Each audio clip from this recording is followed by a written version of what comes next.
Buongiorno e benvenuti. My name is Giovanna and I welcome you to my kitchen on the cliff.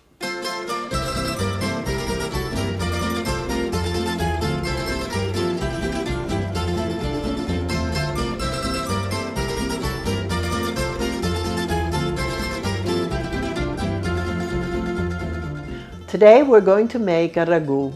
A ragù is a meat sauce. We don't call them gravies because gravy is the cooking juices of roasted meat, which is placed on the stove and thickened with a slurry of flour and water. So gravies are brown. Our Italian sauces are generally red. Now I have chosen ground veal, pork and beef. That's my choice, but you can use all of any of them. You could use all beef, you can use all veal, you can use a mixture, you can use pork, you can leave out the pork, whatever you like. The ingredients for this sauce will be olive oil, Italian peeled tomatoes, chopped meat, which is very well seasoned with egg, cheese, parsley, garlic, and salt and pepper. After the sauce comes to a boil, we will season the sauce with freshly ground nutmeg, cloves, allspice, fennel seeds, and sugar. Also going to be using 3/4 of a cup of red wine. The spices that I just described may seem unusual to some of you, but they were the spices that my grandfather, Don Giovannino Cirugo, put into his sauce. So we have continued the family tradition of making this wonderful combination of spices rather than the herbs that are usually used in an Italian sauce. I've placed the meat in a bowl. I'm going to grate the cheese. This cheese is caciocavallo. This is caciocavallo from Ragusa, and it is now a protected label and it's called Ragusano. So when you go to your cheese store, ask for Ragusano. This is a perfectly delicious table cheese as well as a good grating cheese, but it's very flavorful. We need a 1/2 cup of cheese. That is a 1/2 cup of cheese.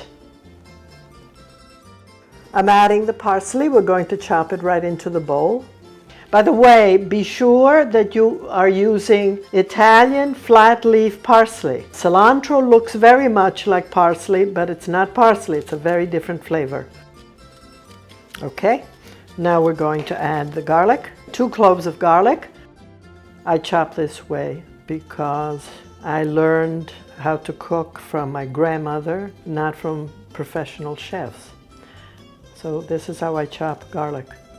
Don't use garlic powder, fresh garlic. Fresh garlic is always available. It's a delicious flavor. Okay, we'll do another one.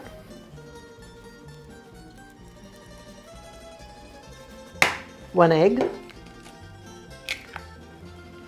Salt. Pepper. And now we mix it.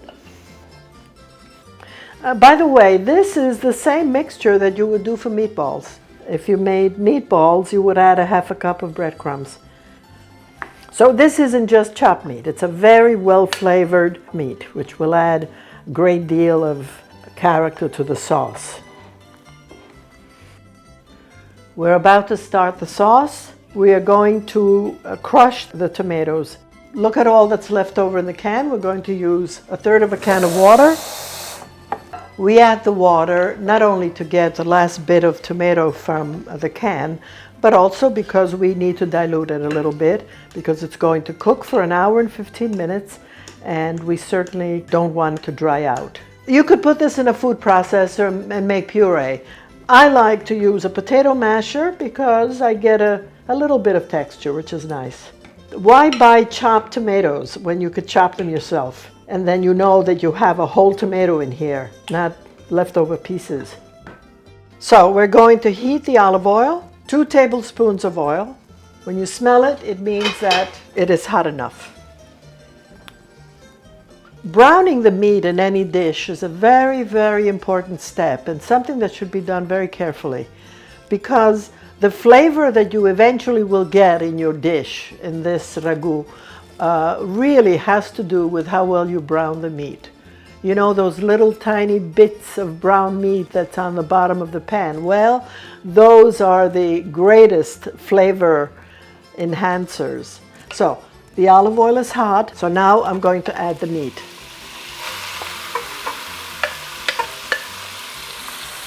The aim here is to get this meat browned, beautifully browned.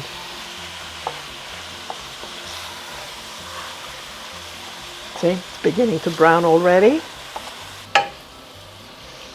We're almost there.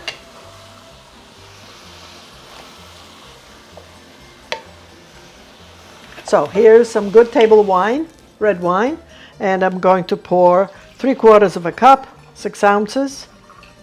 Right, we will add this to the browned meat, and we will continue to stir with a kind of lively flame. Let it cook for 5 minutes. We're going to add the tomatoes. We've added the second can of tomatoes. So now, before it comes to a boil, we're going to add the seasonings. So we start with the finocchio. This is fennel seed. I've added a tablespoonful of sugar because tomatoes are acidic, and so a tablespoonful of sugar sweetens them. This is a nutmeg, and I'm going to grate it. This is more than a pinch. So it's anywhere from a pinch to about a half a teaspoon if you have ground nutmeg. But I like to grind it each time. Now the leftover nutmeg, you see, goes into this little pocket. Use it the next time. Now we're going to use some ground cloves. Be parsimonious with the cloves because it's a very strong flavor.